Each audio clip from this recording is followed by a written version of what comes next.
En finir une bonne fois pour toutes avec ces dizaines de milliers de tonnes d'algues qui s'échouent sur les plages bretonnes chaque été. C'est l'enjeu du plan d'action présenté ce matin au Conseil des ministres. Pour y parvenir, beaucoup d'argent, 20 millions d'euros par an pendant 5 ans avec une première urgence, le ramassage dès le printemps prochain.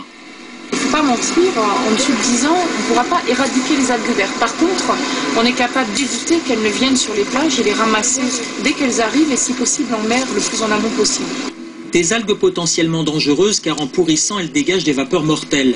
Pour limiter tout risque, désormais les ramasseurs seront équipés de masques à gaz et de dosimètres. Des algues qu'il va falloir traiter. Des plateformes adaptées seront construites. S'ajoute une vingtaine d'usines de méthanisation pour transformer ces déchets en énergie ou en engrais. Mais le plus explosif dans le plan, c'est son volet agricole. Pour imposer de meilleures pratiques, les engrais et les fertilisants seront mieux contrôlés et limités.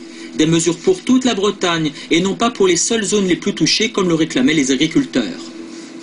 C'est un petit peu comme si, je dirais, les 2 premiers patients d'un médecin ont la grippe et tous ceux qui suivent ont tous la grippe, on leur met les mêmes médicaments.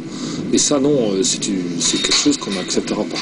Ce plan d'action nous montre quand même sérieusement du doigt. L'objectif est clair, le respect des normes européennes en matière de qualité de l'eau, une prise de conscience de l'État que les écologistes espèrent réelle. Si c'est simplement des effets d'annonce, eh bien ça sera un énième plan qui tombera à l'eau.